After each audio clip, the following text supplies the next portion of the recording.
Hey friends, welcome back to the Daily Dose. I've been having some trouble with my camera lately. Not sure if y'all have been able to tell. I'm sure you have.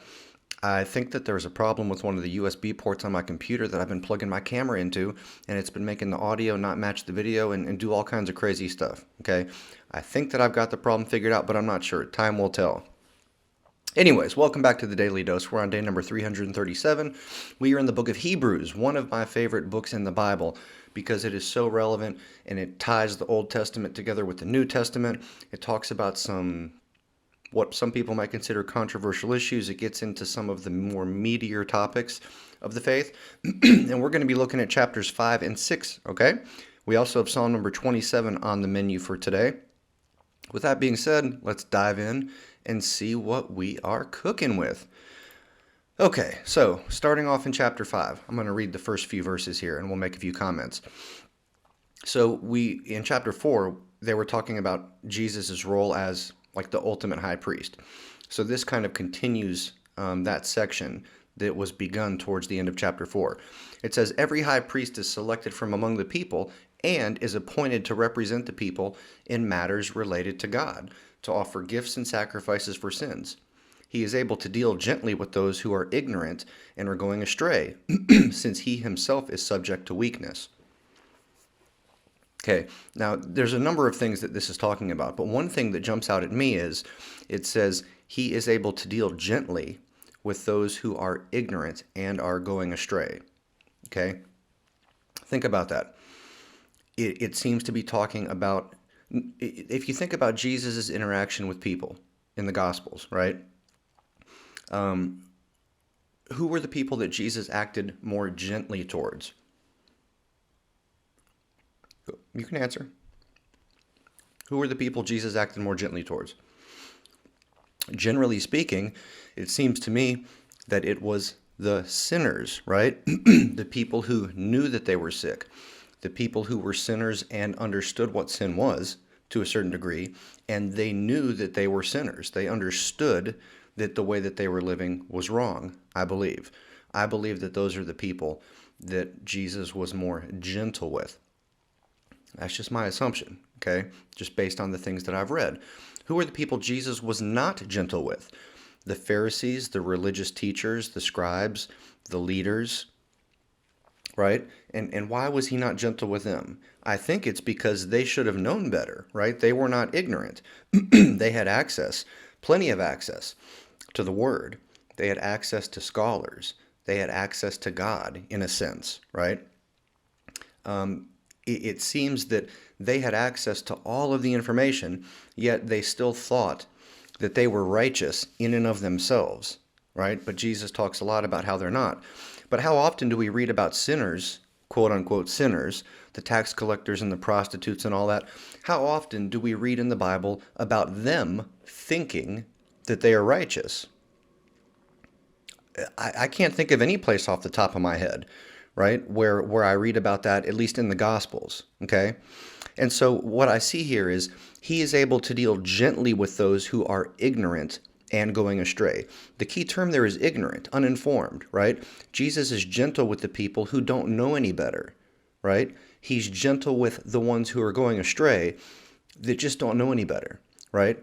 But on the flip side of that coin, it would insinuate that Jesus possibly does not deal gently with those who are not ignorant, with those who are informed and should know better, right? I don't know. I may be way off base there, but that's kind of what I think about when I read that verse. Anyways, it goes on to talk more about Jesus as far as how he relates to being a high priest. We've got some quotes from the Old Testament. And then the next section that we go into after that is a section that is a warning against falling away. And this is one of those more controversial topics, and we're going to talk a good bit about this in the Daily Dose tomorrow. So stay tuned for that. But here at the beginning of this section, it says, we have much to say about this, but it is hard to make it clear to you because you no longer try to understand. In fact, though by this time you ought to be teachers, you need someone to teach you the elementary truths of God's Word all over again, right? So here the writer of Hebrews seems to be saying, look, I could go on telling you more about this difficult concept of how Jesus is the high priest, right? I could go on and tell you more about that, but actually I can't because it's like you've given up and stopped trying to understand and study. You're happy with where you are, and you should know enough to be teaching others and discipling others by now. But instead of discipling others and teaching others, you are still in a very immature state where you're having to be taught even more when you should already know by now, right? That's kind of what the author seems to be saying. And then he goes on to say, you need milk, not solid food, right? He's saying you're not ready for these difficult topics. You're not ready for the more complex teachings and the intricacies, right? You still need to get a better understanding of the basic foundations of what being a Christian is all about.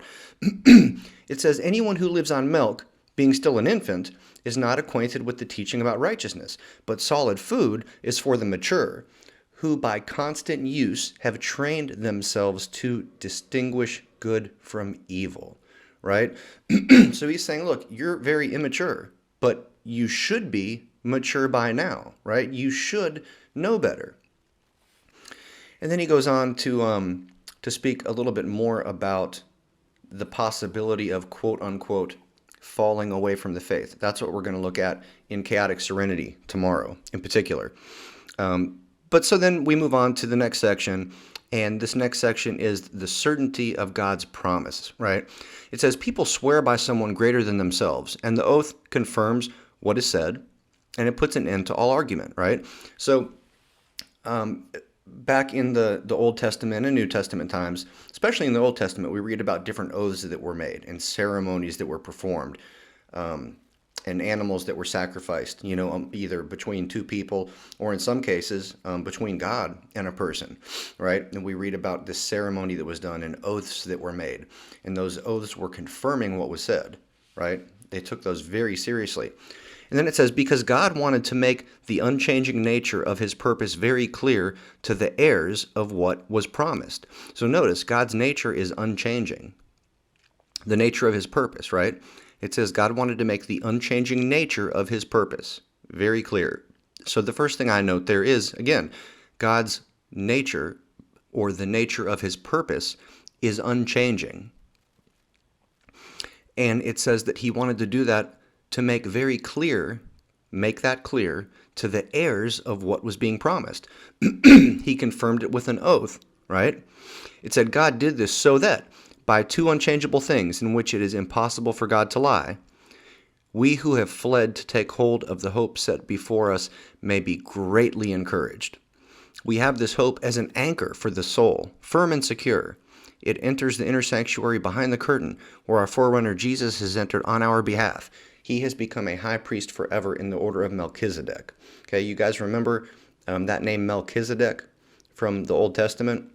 Melchizedek was an interesting character who we do not know much about, but it's somebody that I believe Abraham gave a tenth of all of his things to.